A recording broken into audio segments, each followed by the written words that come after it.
bị một cái bài thi nho nhỏ, có các câu hỏi để tổng kết cái buổi học ngày hôm nay.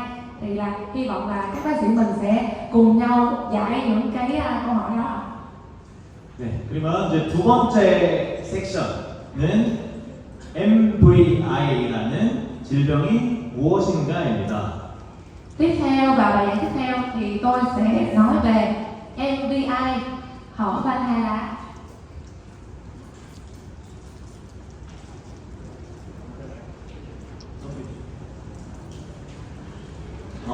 아까 말씀드린 것처럼 이천 판막 자체가 노화로 인해서 두꺼워지는 질병입니다.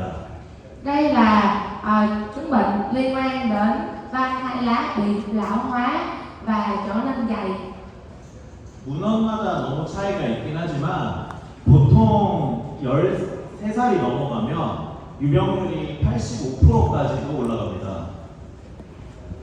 Thông thường thì cái độ tuổi mắc bệnh thì sẽ khác nhau, nhưng mà 85% là chó nhỏ trên 13 tuổi sẽ mắc bệnh hở van hai lá.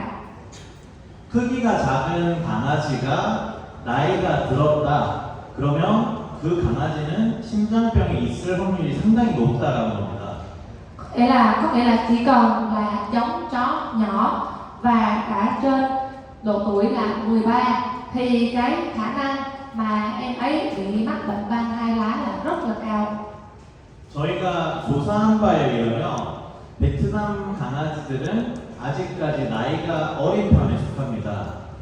Và khi mà tôi có điều tra thử về thị trường thú nuôi tại Việt Nam thì tôi biết được rằng là độ tuổi trung bình của các cái bé chó nhỏ mà đang được nuôi ở Việt Nam thì hiện tại vẫn chưa quá là cao.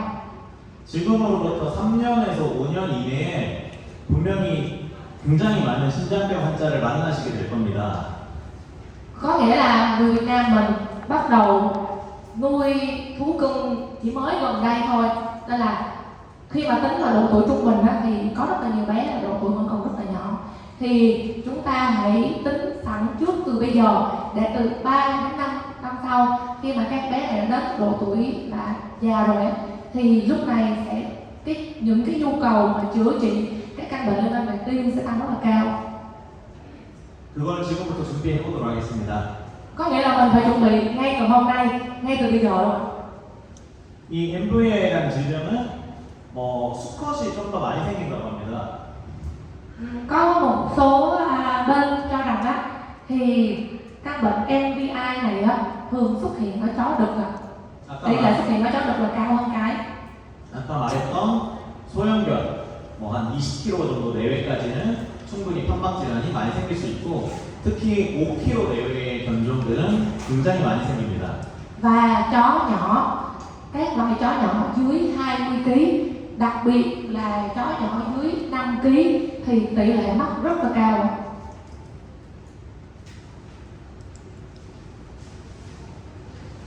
여기 보이시는 두 개 이렇게 뾰족하게 보이는 게 판막입니다.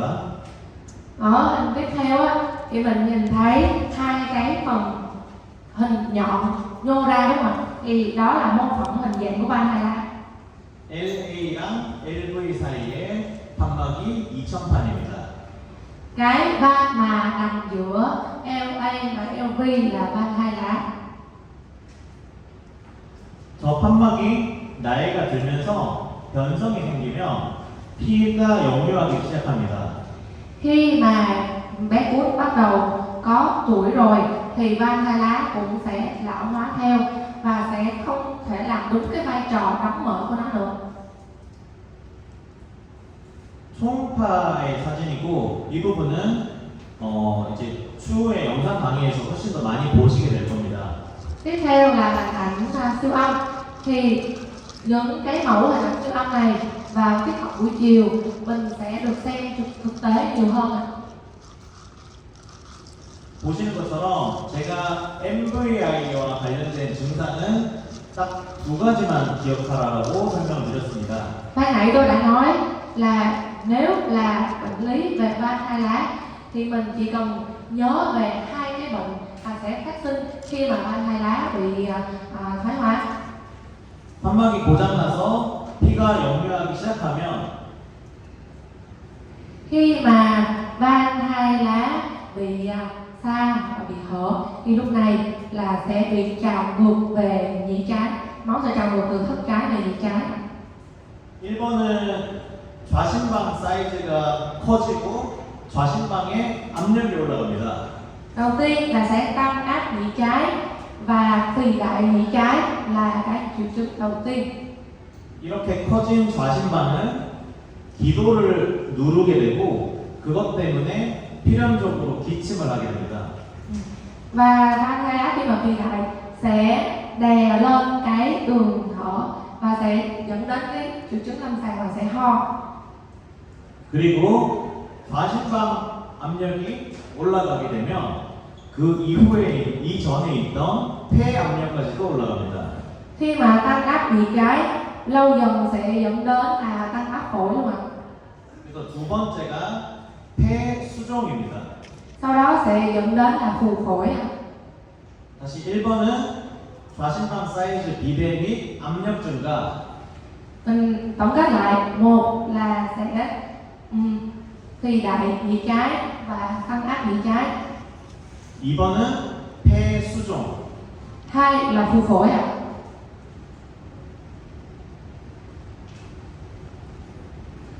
세 번째 섹션이고요. 이 MVI 치료를 함에 있어서 모든 기준은 스테이지부터 시작입니다. 스테이지를 나눠야 그 단계에 맞는 적합한 치료법을 쓸 수 있습니다. Ở nội dung thứ ba, tôi sẽ nói về các cái giai đoạn của thoái hóa van hai lá, và các giai đoạn này sẽ có những cái giai đoạn bệnh khác nhau để thể hiện cái tình trạng bệnh. 스테이지는 보시는 것처럼 A 단계, Như mình nhìn thấy thì sẽ có giai đoạn A, B1 단계, B2 단계, giai đoạn B1, B2, C 단계, giai đoạn C D 단계. và giai đoạn D ạ. 이 스테이징을 못하면 심장병을 치료할 수가 없습니다. Nếu như mà mình không hiểu rõ về 5 giai đoạn này, mình sẽ không thể tiến hành điều trị bệnh tim được ạ. A 단계는 정상 강아지인데 Giai đoạn A là giai đoạn bình thường. 심장병이 생길 수 있는 위험성이 높은 개체라고 생각합니다. Giai đoạn A là giai đoạn mà không mắc bệnh tim nhưng mà là giống chó ở cái độ tuổi có nguy cơ mắc bệnh tim. 저희 눈에 보이는 모든 소형견들은 다 A 단계라고 생각하시면 될 것 Có 같습니다. nghĩa là sao ạ? Tất cả các bé chó nhỏ đều sẽ là giai đoạn A. B1 단계는 이제 판막이 고장나서 역류가 생기기 시작하는 단계입니다. Và giai đoạn B là sẽ giai đoạn bắt đầu xuất hiện cái triệu chứng là hở van hai lá nhưng 그러나, mà chưa có dấu hiệu lâm sàng. 그러나 심장 사이즈는 아직까지 커지지 않은 상태입니다. Và tim cũng chưa bị phì đại luôn ạ.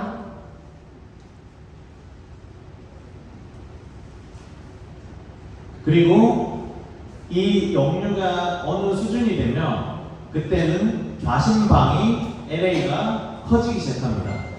Và khi mà tình trạng trào ngược đã diễn ra trong một thời gian lâu thì lúc này sẽ dẫn đến là phì đại nhĩ trái. 이 단계가 B2 단계입니다. Khi mà bắt đầu phì đại nhĩ trái thì mình sẽ cho vào là giai đoạn B2.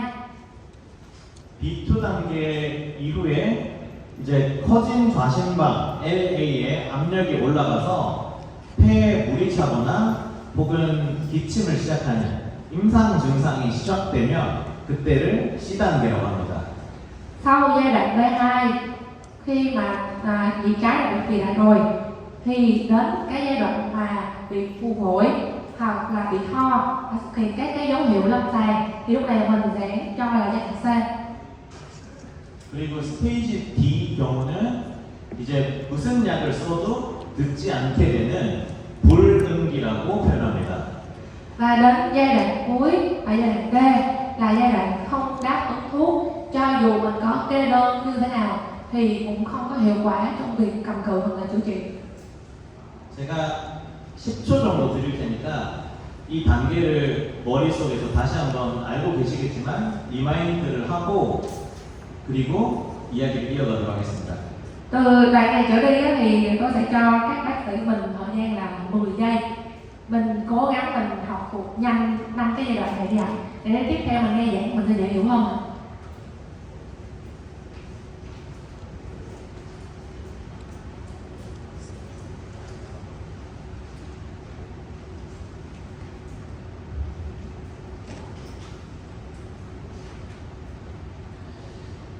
스테이지는 이제 다 되신다고 가정을 하고 여기에서 가장 중요한 거이고 오늘 강의에서 가장 중요한 이야기일 수 있는데 우리는 스테이지 B2부터 치료를 시작합니다. Rồi, bây giờ tôi sẽ bắt đầu nói về cái cách điều trị trong từng cái giai đoạn. Thì đầu tiên mình hãy nhớ kỹ về giai đoạn B. Đây giai đoạn B2. Giai đoạn B2 là giai đoạn mình bắt đầu sẽ điều trị và kê đơn điều trị bằng thuốc. B2 단계부터 피모벤단이라고 하는 약을 투약하기 시작합니다. Bắt đầu từ giai đoạn B2 mình sẽ cho điều trị bằng pimapentan.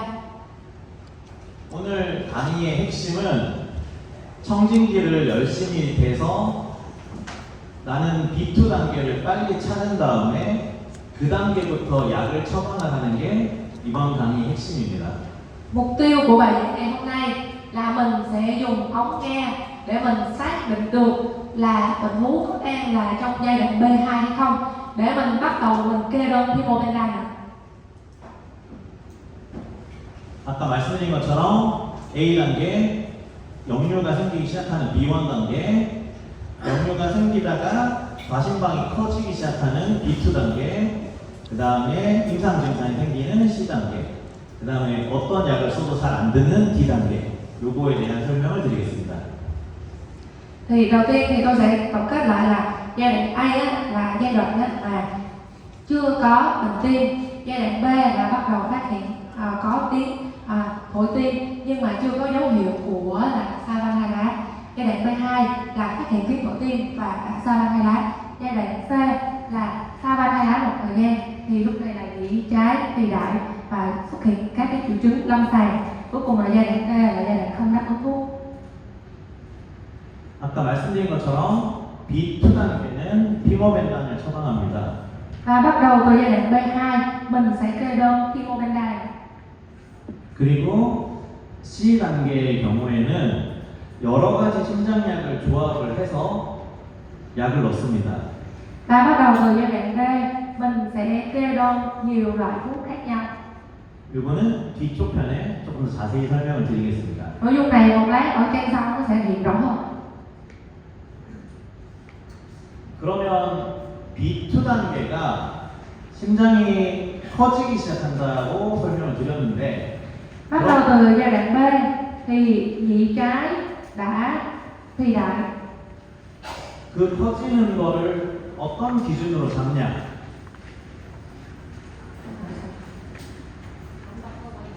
네, 요거 뒤쪽 편에 또 있기도 한데 Không biết là ai tìm được cái trang đó trước mà có thể báo cho những người xung quanh được không ạ? Tại vì cái này các anh thấy có thay đổi cái slide này nó hơi khác. Có ai tìm được cái trang bao nhiêu chưa ạ? 117, 118 à? 임상 케이스 시작하기 직전에 또 있거든요. 그렇게 임상 케이스. 요거는 그냥 듣기만 하세요. 뒤에 또 나옵니다. Ai mà chưa đọc kịp thì mình cứ nghe đi ạ. 사진 찍지 말고 그냥 같이 편하게. Anh ấy nói là mình lắng nghe trong một cái không thế là thoải mái nhất đi. 아까 B2는 심장이 커지는 거라고 말씀드렸고 그러면 얼마나 커져야 커진 거냐를 말씀드릴 겁니다. Bắt đầu giai đoạn B là bắt đầu là phi đại nhĩ trái rồi. Vậy thì phải lớn như thế nào thì mới được đánh giá là phi đại? 엑스레이에서 볼 수 있는 거 두 가지. Có hai phương pháp để mình có thể xem bằng cách chụp X-quang nè. 초음파에서 볼 수 있는 거 두 가지. Và có hai phương pháp mình có thể xem bằng siêu âm tim. 지금부터 말씀드리는 거를 바탕으로 여기 앉아 계시는 수의사 선생님이 판단을 해서 B2 단계로 진단을 내리시면 그때부터 피모벤단을 처방합니다. Khi mà mình sử dụng những cái biện pháp mà tôi sắp hướng dẫn sau đây, mình có thể đánh giá được tình trạng là có đến giai đoạn B2 hay chưa, và mình có thể kê đơn Pimobendan. 첫 번째는 기도에서 여기 심장인데 그 기도 끝쪽에 카리나라는 공간이 있습니다. Ở khí quản á, đầu tiên ở khí quản á, thì sẽ có một cái đường tách ra làm hai gọi là carina, đúng không ạ? 카리나의 바닥 쪽 끝과 Đầu tiên á là điểm đầu tiên á là sẽ ngay cái điểm carina đó. 심장 길이를 측정합니다. 끝까지. Sau đó là mình kéo xuống tới tận đỉnh tim luôn. 그리고 여기 대정맥이 지나가는데 CVC 대정맥. Tiếp theo là cái phần dưới của đại tĩnh mạch, 요 바닥 부분. tĩnh mạch chủ ạ. 부터 직각으로 심장 끝까지 측정을 합니다. Sau đó thì mình sẽ giống một cách vuông góc với cái đường mà từ carina tới đỉnh tim. Sau đó mình giống một cái đường vuông góc từ phần dưới của tĩnh mạch chủ tới tới đầu bên kia. 요거를 척추 1번, 2번, 3번, 4번 네 번째 척추부터 시작해서 긴 축과 그다음에 짧은 축을 여기다 그리게 됩니다. Đây là cách đo gọi là VHS, đo điểm tim theo đốt sống. Nên là mình sẽ lấy từ cái đốt xương sống thứ tư. Sau đó mình giống hai cái thanh chiều theo các dọc và các ngang á, mình giống hai cái thanh này lên cái xương đốt sống. 그 사이즈가 그 척추 몇 개가 있는지를 보는 겁니다. 예를 들면 얘 같은 경우는 척추뼈가 5.2개입니다. Mình sẽ giống và mình đếm xem là cái ví dụ như chiều dài từ cái điểm carina cho tới đỉnh tim là tương ứng với bao nhiêu cái đốt sống. Thì trong cái hình ảnh của bé này á thì cái này của bé là tương ứng với 5.2 xương đốt sống. 그리고 짧은 축은 여기부터 여기까지 4.4개가 됩니다. Và trục ngắn của bé này á, thì tương ứng với 4.4 xương đốt sống. 그리고 두 개를 더하면 VHS라는 심장 사이즈가 나오게 됩니다. Khi mà cộng hai kết quả này lại với nhau, trục ngắn trục dài cộng lại với nhau thì sẽ ra là 9.6 xương đốt sống, là kết quả đo điểm tim theo xương đốt sống ạ. 저 숫자가 원래는 10.5까지가 정상입니다. Thông thường á, khi mà cộng lại 10.5 thì mình đánh giá là tình trạng tim bình thường. 근데 검사 오류 혹은 강아지 사이즈에 따라서 약간의 편차가 있기 때문에 보수적으로 11.5 이상이면 명확히 심장이 크다라고 말할 수 있습니다. 11.5. Nhưng mà mình còn phải trừ hao trong số những cái trường hợp ví dụ như mình đo sai hoặc là mình đo không có chính xác, mình chụp X-quang không có chính xác lắm, nên là thông thường chúng tôi sẽ để giới hạn là 10.15. 이 내용들은 영상 강의 때 조금 더 자세히 설명을 해주실 겁니다. Những nội dung này đến tiết dạy buổi chiều sẽ được giảng rõ hơn. 그리고 두 번째는 Tiếp theo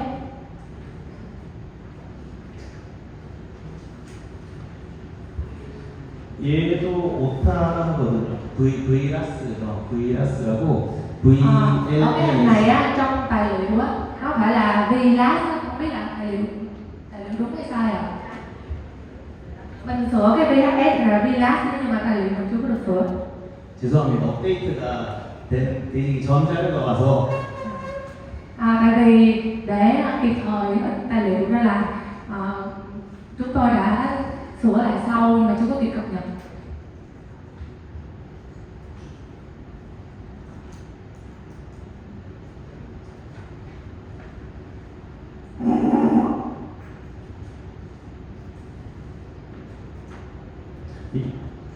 얘는 좌심방 LA 사이즈를 보는 겁니다.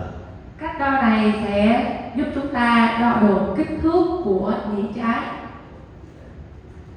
아까 말한 카리나부터 대정맥의 이번에는 등 쪽 부분까지입니다. Đầu tiên á, là mình sẽ chấm một điểm ở cái chỗ chi nhánh carina, sau đó mình giống sang tĩnh mạch trụ nhưng mà ở bên trên. 요 길이를 아까 말한 척추뼈 4번부터 척추뼈 몇 개가 들어가는지를 보는 겁니다. Sau đó mình sẽ giống lên xương sống đốt thứ tư trở đi và mình đo xem là tương ứng bao nhiêu đốt xương sống. 얘는 2.4까지가 정상인데 Đối với cách đo này á, thì dưới 2.4 là bình thường ạ. 아까 말한 것처럼 엑스레이 단독으로 보면 오차가 많을 수 있고 측정자에 오류가 있을 수도 있고 여러 가지 문제가 생길 수 있기 때문에 만약에 엑스레이 단독으로 판단하실 거면 보수적으로 3.0 정도 이상을 크다고 보고 있습니다.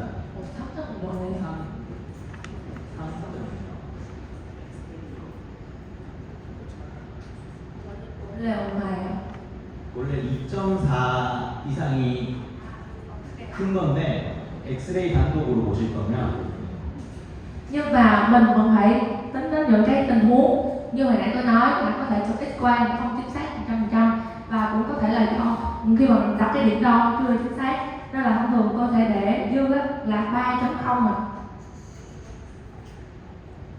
그리고 이건 초음파고 나중에 한 번 더 설명드릴 텐데 나중에 저희 병원 케이스란 보실 때 필요한 몇 가지만 저희가 가지고 온 겁니다.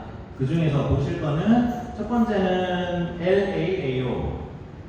Và tiếp theo là mình sẽ đánh giá bằng cách là siêu âm tim, thì có hai cái mà tôi muốn nhấn mạnh và tôi sẽ giải thích rõ hơn ở bài giảng sau. Thì sẽ là đầu tiên là LAAO, kích thước nhĩ trái. 쟤는 LA 사이즈를 나타냅니다. Thì với cái so sánh như thế này thì mình sẽ biết được cái kích thước của nhĩ trái. 그 다음에 LVDDN. Tiếp theo là LVDDN. 이렇게 두 가지만 여기 설명드릴 겁니다. Thì tôi sẽ giải thích về hai cái này ạ. 잘 보이실지 모르겠지만 이 그림을 한번 봐보시면 저희는 특별한 일 없으면 태어나서부터 죽기 전까지 대동맥 사이즈는 계속 동일합니다. Không biết là mình có nhìn thấy rõ cái hình không ạ? Tại tôi sợ bên đây nó bị nhỏ.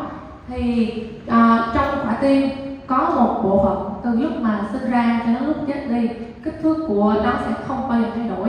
Đó chính là động mạch chủ. 그래서 대동맥 사이즈를 기준점으로 잡는 겁니다.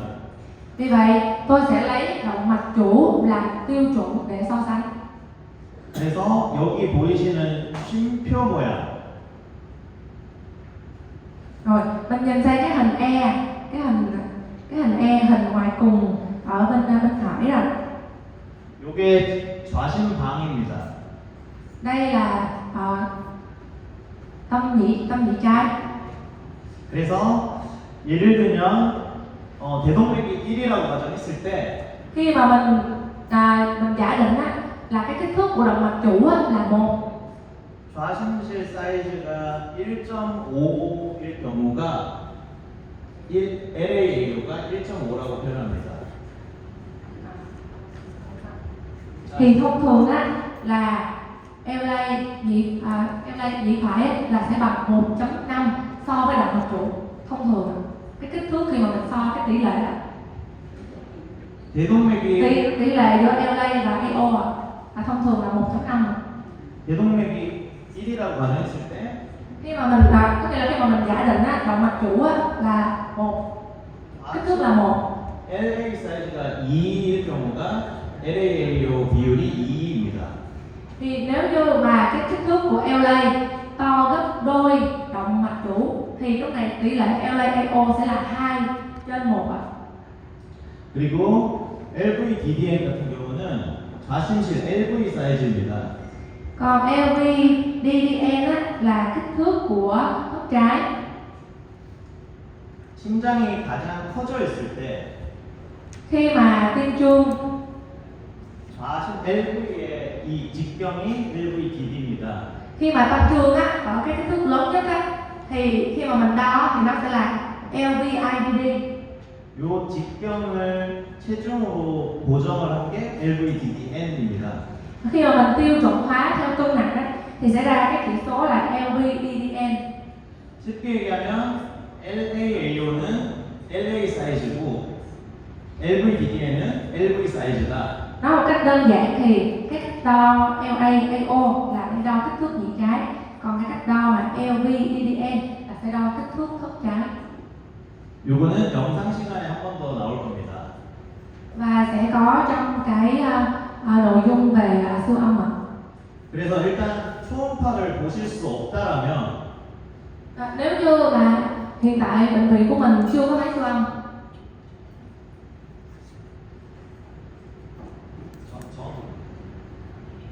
엑셀 VHS라고 하는 이 심장 사이즈가 11.5부터는 명확하게 심장이 크다라고 말할 수 있습니다.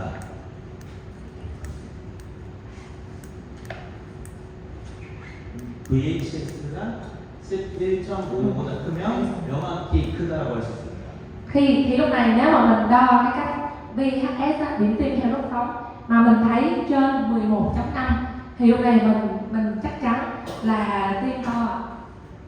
그리고 초음파로 측정을 못한다 했을 때 엑스레이상에 이거는 VLAS, V라스라고 합니다. V라스는 3 이상 넘어가면 심장이 크다라고 할 수 있습니다.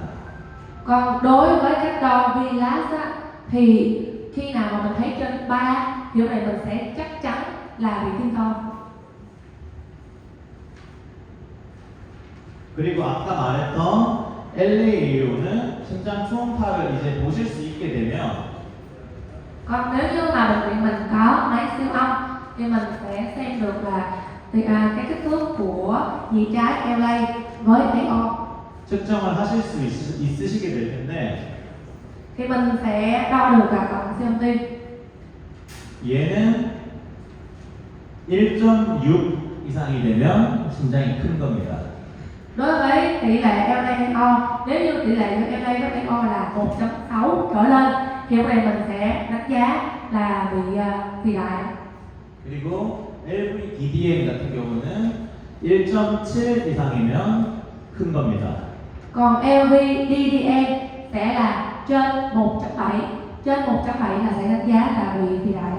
그래서 엑스레이 2개, 초음파 2개로 B2 단계를 진단을 내리셔야 되고 원래는 사실 초음파를 반드시 보셔야만 이 단계를 명확히 알 수 있지만 엑스레이를 i용하는 거를 일단 초음파가 없으시다면 어떻게 할지를 설명드렸습니다. Mình có thể chẩn đoán tim bằng cách là chụp X-quang hoặc là siêu âm tim. Thì cái phương pháp mà tôi khuyến khích nhất vẫn là siêu âm tim. Nhưng nếu như bệnh viện mình chưa có cái thiết bị siêu âm tim thì mình có thể chụp X-quang để mình chẩn đoán ạ. 혹시 이해되셨나요? 이해 안 되시는 분 Bạn này 있어요? có dễ hiểu không ạ?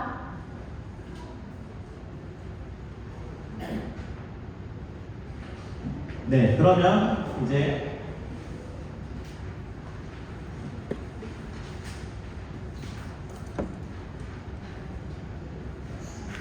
심장 치료를 하기 전에 약들을 간단하게 설명을 좀 드리겠습니다.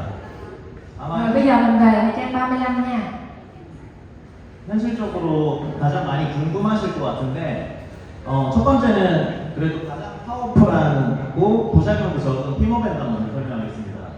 Về cái hình thức kê đơn thì đầu tiên tôi sẽ nói về Pimobendan là loại thuốc là nổi tiếng nhất cũng như là cách dụng cụ nhất. 아까 말한 것처럼 심장이 커진 게 발견이 됐다면 B2 단계부터 이제 시작을 하고요. Khi mà mình phát hiện nhị trái bắt đầu nó phi đại rồi bằng cái phương pháp mà tôi nói ban nãy á thì lúc này mình sẽ bắt đầu mình kê đơn Pimobendan nữa. 피모벤담은 기능이 총 2가지라고 생각하시면 됩니다. Pimobendan có hai chức năng.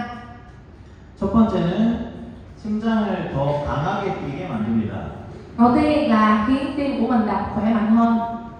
그다음 두 번째는 심장에서 혈액이 나갈 때 대동맥 사이즈를 확장시켜서 좀 더 잘 나가게 할 수 있습니다. Và tiếp theo sẽ làm giãn mạch máu, giãn động mạch chủ để cho máu có thể phóng ra tốt hơn. 아까 우리가 이거를 에프토로즈 후부하라고 설명했습니다. Cái này là hậu tải, cái hậu tải mà hồi nãy tôi nói là 힙업에 대한 역할은 심장을 더 세게 뛰게 하고 두 번째는 대동맥, 혈관을 확장시켜서 피가 더 잘 나가게 한다. có hai chức năng là làm tăng sức co bóp của tim và sẽ làm giãn động mạch chủ. 기본적인 지침은 공복에 아무것도 먹지 않은 상태에서 먹어야 된다라고 말합니다. Và mình phải mình phải cho thú uống lúc bụng đói. 근데 심장내과 쪽 전문 스페셜리스트들한테 많이 여쭤봤는데 어쩔 수 없다라면 밥이랑 같이 먹이거나 혹은 식후에 먹이기도 하신다고 하셨습니다. Nhưng mà có một số bác sĩ thú y cũng phản ánh với tôi á, là trong trường hợp mà nếu như bé quá là khó uống thuốc thì phải bắt buộc là phải trộn với thức ăn, hoặc là cho có một số trường hợp á, là phải cho ăn sau khi cho uống thuốc sau khi ăn no.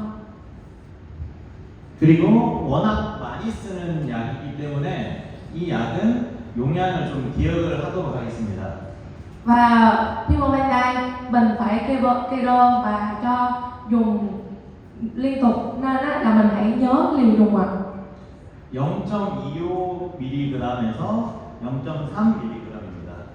Đó là từ 0.25mg đến 0.3mg trên 1 kg. 4kg 애기가 1mg 정도 먹습니다. Vậy nếu như mà bé của mình 4 kg thì sẽ là 1mg ạ.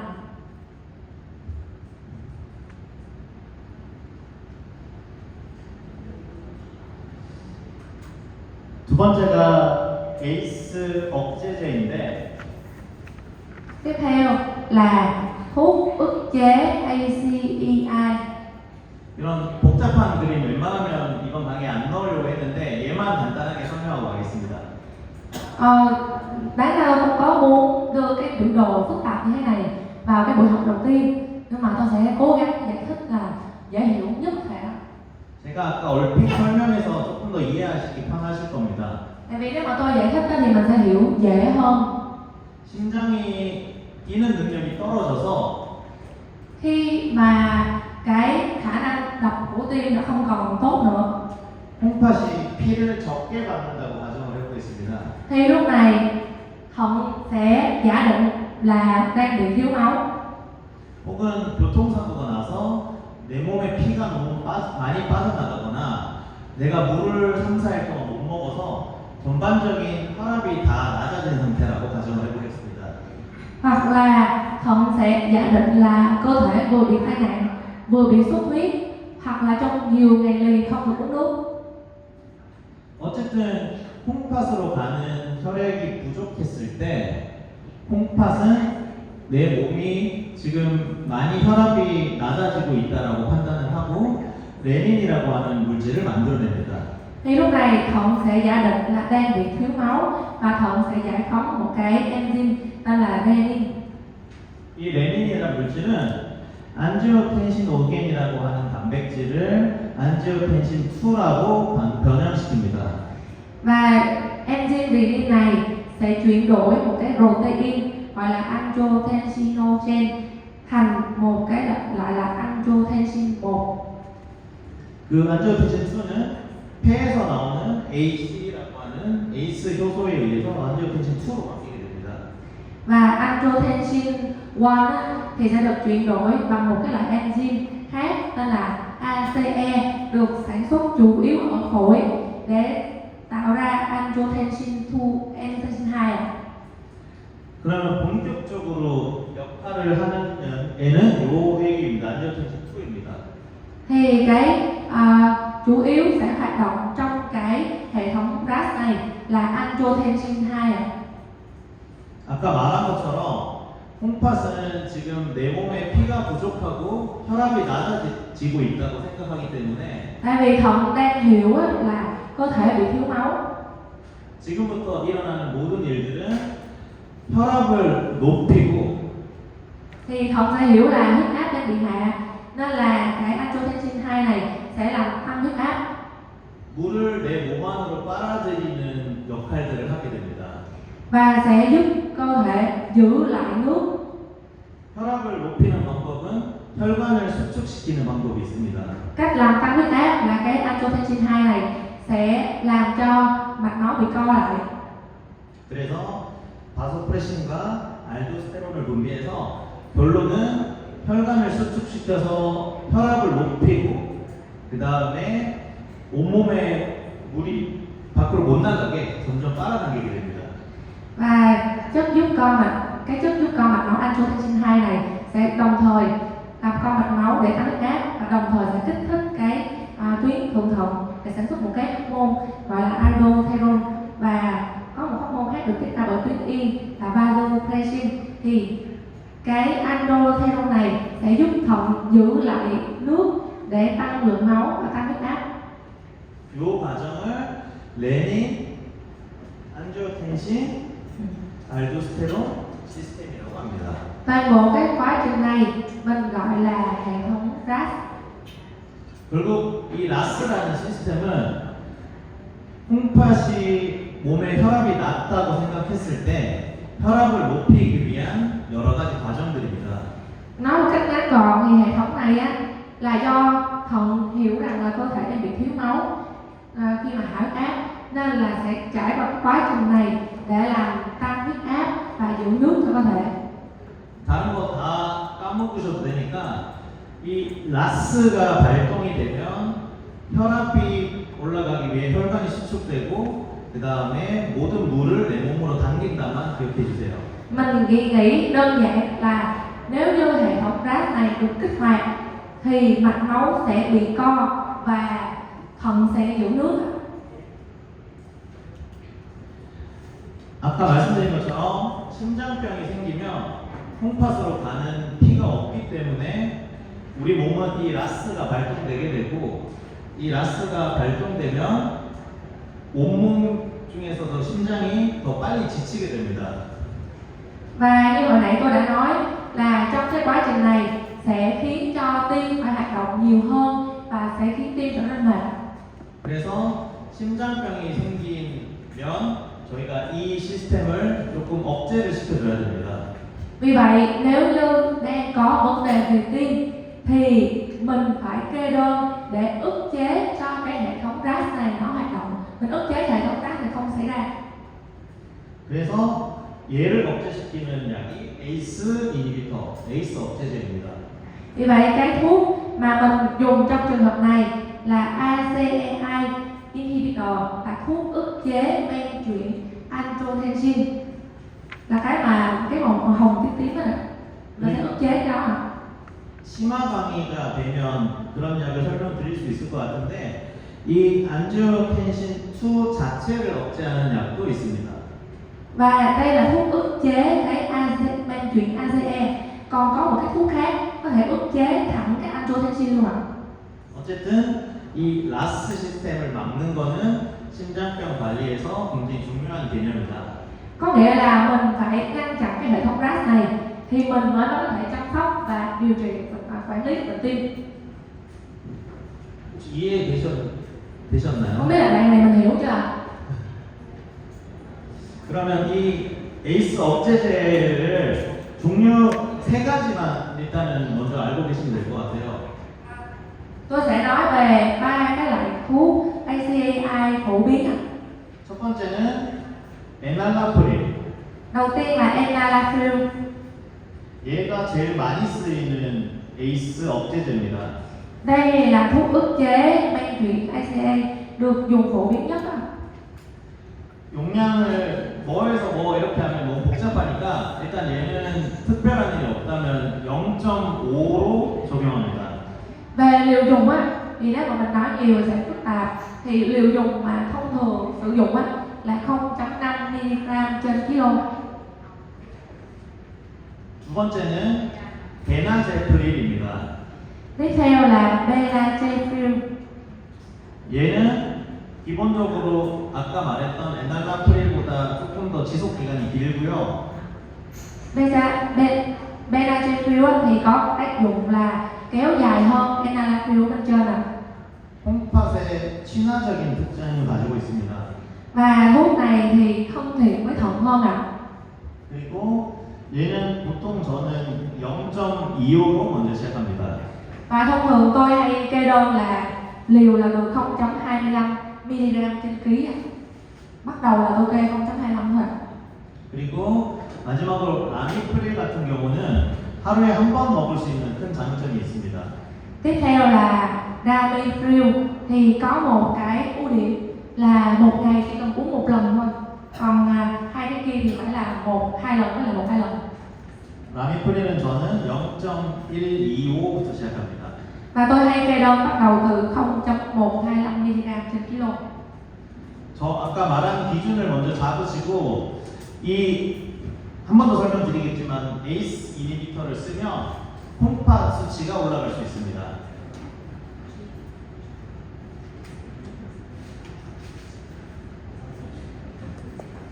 Và tôi cũng lưu ý thêm là khi mà mình sử dụng cái thuốc ACAI này thì chỉ số thận có thể sẽ tăng cao. 대표적으로 비유엔 크레아티닌 같은 Giống như creatinine vậy ạ.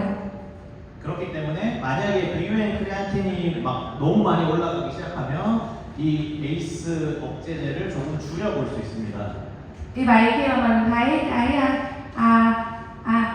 BUN với lại là creatinine mà tăng cao thì mình phải theo dõi lại cái lượt dùng ACAI ạ.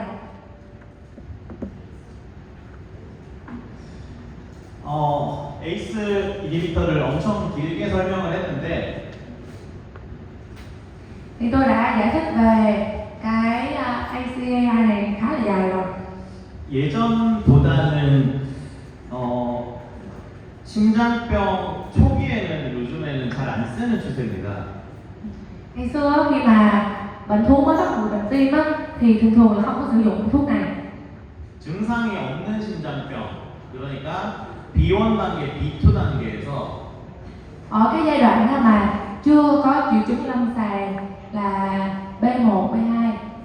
2000년대 초반까지는 이 ACE 이니비터가 첫 번째 초이스였습니다. Thì lúc này là ACAI là sự lựa chọn đầu tiên. 그러나 몇 년 전에 에픽 스터디라고 하는 새로운 연구에서 피모벤단이 훨씬 더 효과가 좋다고 나와서 Nhưng mà cách đây vài năm thì có một cái nghiên cứu của Apex Study thì họ đã nghiên cứu rằng trong giai đoạn mà B2 thì mình kê pimabentan là sẽ hiệu quả hơn. 그래서 무증상인 심장병에는 아까 말씀드린 것처럼 피모벤단으로 이제 시작을 합니다. Vì vậy hiện nay khi mà bắt đầu điều trị bệnh tim thì sẽ không có kê ACAI ngay từ đầu mà ngay từ đầu là chỉ kê pimabentan thôi. 그러면 얘는 언제 사용을 하는지 말씀드리겠습니다. Thì tôi sẽ giải thích là vậy thì ACAI mình sẽ kê khi nào? 보통 다른 병원에서 이미 처방을 받아왔던 애들 같은 경우는 저는 그냥 그대로 쭉 씁니다. Đầu tiên nếu như mà bé được chuyển viện và ở cái bệnh viện cũ đã từng được kê đơn ACAI thì tôi sẽ kê đơn theo luôn ạ. 그리고 아까 말씀드린 것처럼 이 라스 시스템 자체가 혈압을 높이는 그런 시스템입니다. Cái hệ thống RAS mà hồi nãy tôi nói cái căn bệnh của nó là làm tăng huyết áp. 그래서 고혈압을 가지고 있는 심장병 환자한테는 저는 이 에나나프릴, 베나제프릴을 사용을 하는 편입니다. Vì vậy nếu như mà bệnh thú bị tăng huyết áp, có nghĩa là cái hệ thống RAS đã được kích hoạt rồi, thì thông thường tôi sẽ kê ACAI mà tôi hay kê là enalapril với lại là benazepril. 그리고 고혈압이랑 항상 연결되는 단백뇨, 오줌으로 단백질이 빠져나가는 이 질병이 있는 심장병 환자는 반드시 이 에나나프릴을 같이 사용합니다.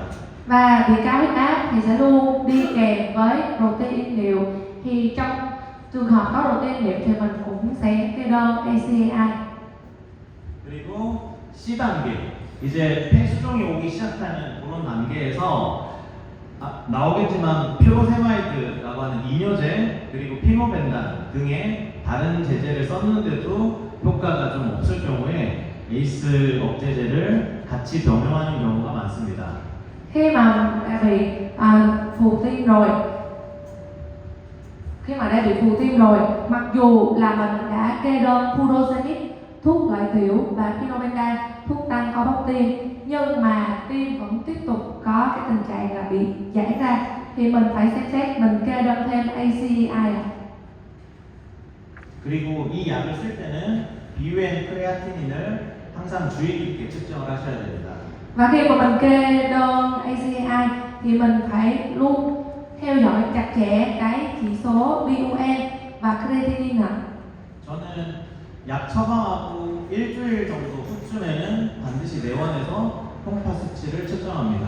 Thông thường khi mà tôi kê ACEI á, thì tôi sẽ chỉ định là tái khám trong vòng 1 tuần, và sau khi 1 tuần quay lại thì tôi sẽ xem chỉ số BUN và creatinine ạ.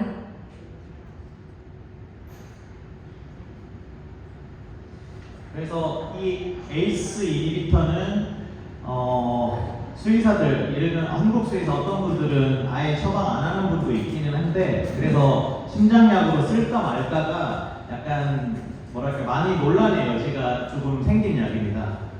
Nên là đối với cái thuốc ACEI này thì các bác sĩ thú y bên Hàn Quốc á, cũng có một số thảo luận, họ cũng có một số cái tranh luận liên quan đến việc này là có nên dùng hay không.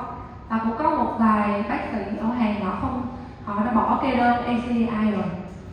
그래서 이 ACE 이니비터를 좀 정리를 하면 왕년에, 옛날에는 엄청 잘 나가는 약이었는데 요즘은 조금 무증상일 때는 안 쓰는 추세가 됐다. Nên là để tổng kết về ACEI thì ngắn gọn là như thế này. Ngày xưa thì thuốc này rất là thịnh hành và được kê đơn rất là nhiều. Nhưng mà dạo này nếu như mà tình trạng bệnh không quá là nghiêm trọng á, thì họ sẽ không kê ACEI thôi. 근데 고혈압이 있거나 단백뇨가 있거나 이제 스테이지 C 단계부터는 이 약을 주치 판단에 따라 써볼 수 있습니다. Và nhưng mà đặc biệt nếu như mà có protein niệu hoặc là tăng huyết áp hoặc là bệnh thú đang trong cái giai đoạn C á, thì lúc này là mình nên cân nhắc là kê ACEI. 네, 그 다음은 우리가 너무 많이 본 이뇨제고요. 첫 번째는 퓨로세마이드입니다. Tiếp theo là thuốc lợi tiểu, cái này thì quá là quen thuộc rồi. 가장 고전적이고 파워풀한 이뇨제고요. Furosemide thì quá là cơ bản rồi, và công dụng cũng rất là mạnh mẽ. 보통 1에서 2mg 정도 사용합니다. Thông thường sẽ kê là 1 đến 2 mg trên ký. 근데 이 약 같은 경우가 요즘 많이 이야기되는 게 어느 정도 사용하다 보면 더 이상 용량을 늘려도 그 약효는 없고 부작용만 많아지는 그런 효과가 좀 있습니다.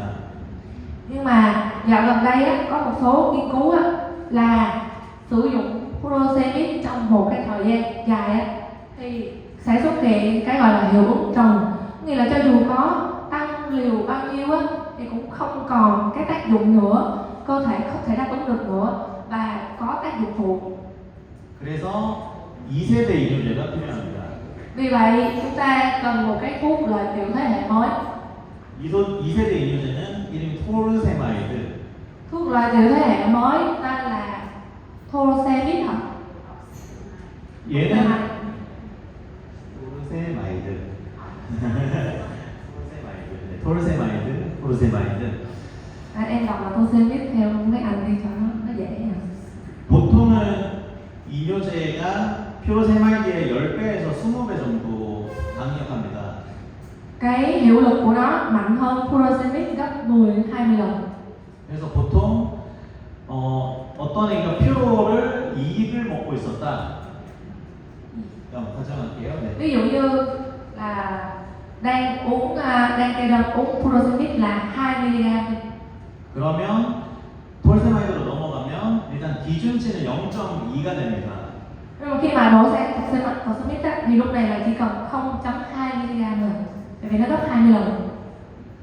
근데 아까 말한 것처럼 강아지에 따라서 이 약에 엄청 민감하게 반응하는 애들도 있어서 Nhưng mà tùy các bé chó khác nhau, có những bé chó là rất là nhạy cái thuốc này, cơ thể phản ứng rất là nhạy cái thuốc này, nhưng có những bé là không nhạy. 0.2보다 낮게 약을 줄여야 되는 상황도 많습니다. Có những trường hợp á, là phải kê thấp hơn 0.2 mg rồi ạ.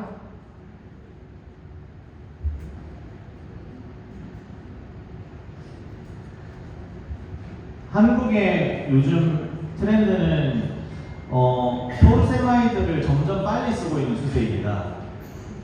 Dạo này xu thế của bên Hàn Quốc á, là các bác sĩ đã chuyển sang dùng furosemide nhiều hơn rồi. 그래서 퓨로세마이드로 시작하지 않고 바로 토르세마이드로 시작하는 수의사들도 많습니다. Có nhiều bác sĩ á, là bây giờ họ bỏ dùng furosemide luôn và họ chuyển sang dùng furosemide rồi. 그냥 요건 제 스피커, 그러니까 저의 개인적인 어떤 소견인데 Đây là ý kiến riêng của kinh nghiệm của tôi thôi ạ. 저는 보통 폐수종과 같은 심장병이 생기면 퓨로세마이드를 1에서 1.5 정도로 먼저 시작을 합니다. Thông thường á, nếu như mà bệnh nhân phù phổi á, thì tôi sẽ kê furosemide từ 1 đến 1.5. 그러다가 심장이 커지고 아까 말한 잠잘 때 호흡수가 증가되기 시작하면 Nhưng mà nếu như á, mà cái tiếp tục bị trì đại và có cái triệu chứng liên quan đến hô hấp á, 1.75나 2 정도까지는 늘려보는데 thì tôi sẽ tăng lên là 1.7, 2.0. 2.25, 2.5까지는 계속 퓨로세마이드를 늘리지 않습니다. 2.25. 2.5 뭐 이런 식으로 표를 계속 늘리지 않고 네. Và tôi sẽ tăng từ từ từng chút một thôi. Ví dụ là từ 2.25 lên 2.5. 토르세마이드로 넘어갑니다. Và sau đó thì tôi sẽ chuyển sang furosemide ạ. 그래서 그냥 계속 표로만 늘리지 마시고 2세대로 빨리 넘어가 보는 것도 굉장히 좋은 시도입니다. Hoặc á, là mình có thể thử là mình không bệnh đối với bệnh hút mới là không kê furosemide á, mình kê furosemide ngay từ đầu luôn. 그리고 요 약들은 저희가 나중에 심화 과정을 하면 더 자세히 설명드리겠습니다. 약간 중급 과정. Và về cái nội dung tiếp theo này á, thì khi nào á, mà đến cái lớp học bậc cao hơn á, thì tôi sẽ giải thích rõ hơn. 참고로 스피로락토는 이뇨제의 일종입니다. 오줌을 누게 하는 이뇨제의 일종입니다. Spironolactone á, cũng là một loại thuốc lợi tiểu giúp giữ kali ạ. 근데 생각보다 이뇨 효과가 크진 않고요. Nhưng mà cái hiệu quả lợi tiểu á, không có cao đâu ạ. 아까 저희 라스라는 시스템에서 봤던 알도스테론을 억제합니다. Thì cái này á, nó sẽ loại bỏ cái aldosterone mà trong cái hệ thống RAS này ạ. 그리고 스피로락토는 요즘에 쓸수록 긍정적인 평가가 많기 때문에 퓨로세마이드랑 스피로락톤 혹은 토르세마이드 플러스 스피로락톤을 많이 씁니다.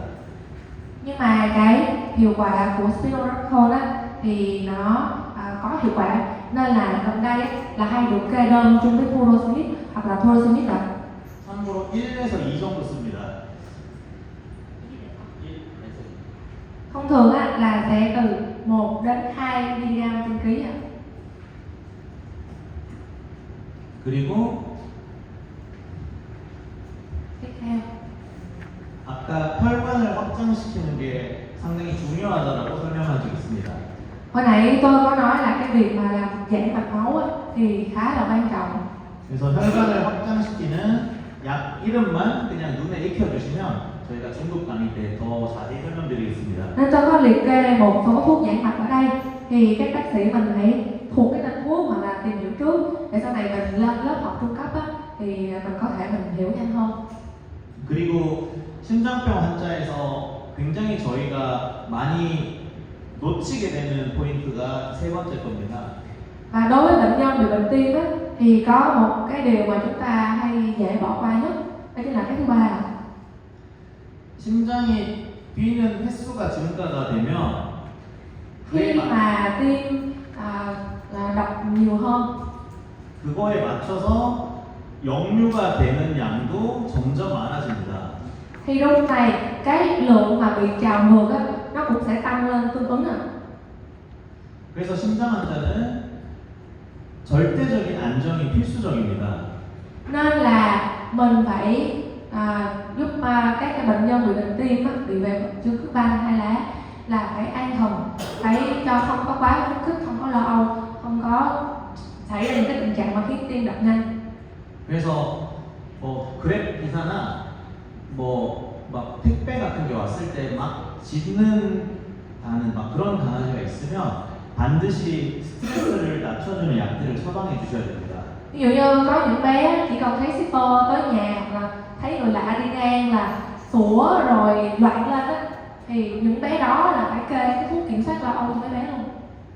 대표적으로 가바펜틴과 플루옥세틴이라는 약을 안전하게 많이 씁니다. Thì thông thường á, hai thuốc được sử dụng là gabapentin với lại là fluoxetine. 그리고 신약, 새로운 뉴 드러그입니다. Và có cái sự kết hợp thuốc mới à. 얘들도 저희가 추후에 한번 소개를 해드릴 수 있는 기회가 있으면 좋겠습니다. Sau này á, nếu mà có cơ hội á, thì tôi cũng muốn được giải thích về thuốc này. 첫 번째는 사람에서 굉장히 핫한 신장약입니다. Đầu tiên là thuốc tim mà rất là phổ biến ở trên người, 엔트레스토라는 약입니다. Entresto.